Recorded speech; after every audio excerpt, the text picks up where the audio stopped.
అందరికీ నమస్తే. AP TET DSC అభ్యర్థులారా, దేవుడు కూడా స్వార్థపరుడు అనే మాట వినగానే కొంచెం షాక్ అనిపిస్తుందేమో. కానీ జీవితాన్ని గమనిస్తే, మనసును తడిమితే, మన అనుభవాలను తలుచుకుంటే ఈ మాట వెనుక ఉన్న నిజం గుండెకి తగిలేలా అర్థమవుతుంది. మనమంతా చిన్నప్పటి నుంచే దేవుణ్ణి ఎంతో భక్తితో పూజిస్తాం, గుడికి వెళ్తాం, మొక్కులు కడతాం, వ్రతాలు చేస్తాం, ఉపవాసాలు ఉంటాం. కానీ నిజంగా మనం దేవుణ్ణి ఎందుకు కోరుకుంటాం?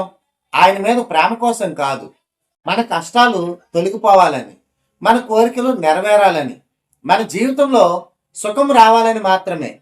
పరీక్ష ఉంటే పాస్ చేయమని దేవుణ్ణి కోరుకుంటాం, అప్పులు ఉంటే తీరిపోవాలని మొరపెడతాం, ఉద్యోగం కావాలంటే దేవుడి ముందు నిలబడి కన్నీళ్లు పెట్టుకుంటాం. కానీ మనం ఏ కోరికలు లేకుండా దేవుడికి ఏమిస్తాం?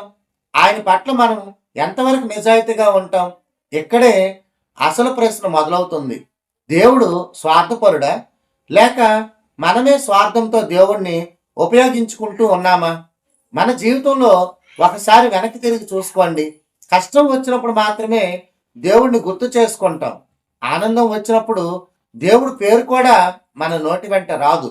పరీక్ష ఫలితాలు బాగా వచ్చినప్పుడు నా కష్టం ఫలించింది అంటాం. ఫెయిల్ అయితే దేవుడు ఎందుకు ఇలా చేశాడు అని దేవుడిని నిందిస్తాం. విజయంలో దేవుడు అవసరం లేదు, వాటమికి మాత్రం దేవుడే కారణం. ఇది మన అందరి కథే. ఇందులో ఎవరూ మినహాయింపు కాదు. మనకు కావలసిన దొరికే వరకు దేవుడిని దేవుడిలా చూస్తాం, దొరికాక మాత్రం ఆయన్ని మర్చిపోతాం. ఇది మన స్వార్థం కాకపోతే ఇంకేమిటి? ఇప్పుడు ఇంకో కోణంలో ఆలోచించండి. మనం ఎంత కష్టపడినా ఫలితం రాకపోతే దేవుడు నాకు అన్యాయం చేశాడు అంటాం. కానీ మనం నిజంగా మన శక్తి మొత్తాన్ని పెట్టామా? రోజు ఎంతసేపు చదివాం? ఎంత నిజాయితీగా ప్రిపేర్ అయ్యాం? ఎన్నిసార్లు మొబైల్లో టైం వేస్ట్ చేసాం? ఎన్నిసార్లు రేపు చదువుదామని వాయిదా వేశాం? ఇవన్నీ మన తప్పులే. కానీ నిందలు మాత్రం దేవుడిపై వేస్తాం. దేవుడు మనకి జీవితాన్ని ఇచ్చాడు, శరీరాన్ని ఇచ్చాడు, మెదడుని ఇచ్చాడు, అవకాశాలను ఇచ్చాడు. కానీ మనం వాటిని ఎలా వాడుకుంటున్నాము అన్నది మన చేతుల్లోనే ఉంది. చదవాల్సిన టైంలో రీల్స్ చూస్తూ కూర్చొని ఫలితం రాకపోతే దేవుణ్ణి నిందించడం ఎంతవరకు న్యాయం? మన జీవితంలో దేవుడు స్వార్థపరుడు కాదు, నిజానికి స్వార్థపరులు మనమే. ఇప్పుడు ఏపీ టెట్ డిఎస్సి అభ్యర్థులుగా మీరందరూ మిమ్మల్ని మీరే ప్రశ్నించుకోండి. మీరు నిజంగా ఈ ఉద్యోగాన్ని కోరుకుంటున్నారా, లేక కేవలం కలలా చూస్తున్నారా? రోజు పుస్తకం తెరవగానే నిద్ర వస్తుందా, లేదంటే మీ చేతిలోకి మొబైల్ వస్తుందా? చదవడం భారంగా అనిపిస్తుందా? కానీ ఫలితం మాత్రం వెంటనే మీకు కావాలి. ఇది కూడా ఒక రకమైన స్వార్థమే. మనకు కష్టం లేకుండా విజయం కావాలి, మనం త్యాగం చేయకుండానే ఫలితం రావాలి, మనం శ్రమ పెట్టకుండా దేవుడు దయచూపాలని కోరుకుంటాం. దేవుడు మన జీవితంలో అద్భుతం చేయాలి, కానీ మనం మాత్రం మారకూడదు. అసలు నిజం ఏమిటంటే, దేవుడు మనకు దారి చూపిస్తాడు, నడవాల్సింది మనమే, వెలుగిస్తాడు, నడిచే ధైర్యం మనమే తెచ్చుకోవాలి, అవకాశాలు ఇస్తాడు, వాటిని పట్టుకోవాల్సింది మన చేతులే. మన కష్టం లేకుండా ఫలితం కోరుకునే మనమే దేవుణ్ణి స్వార్థపరుడని అనుకుంటున్నాం. నిజానికి దేవుడు ఎప్పుడూ న్యాయంగానే ఉంటాడు. మన శ్రమకు తగిన ఫలితమే ఇస్తాడు.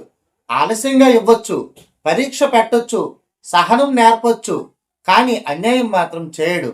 మనమే తొందరపడతాం, మనమే ఓపిక కోల్పోతాం, మనమే మధ్యలో ఆగిపోతాం.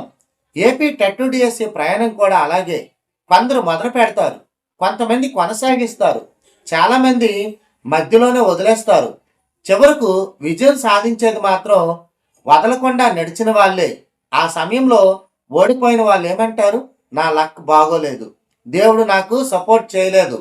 కానీ నిజంగా వాళ్ళు రోజు కష్టపడ్డారా, నిరంతరం చదివారా, క్రమశిక్షణ పాటించారా, త్యాగం చేశారా?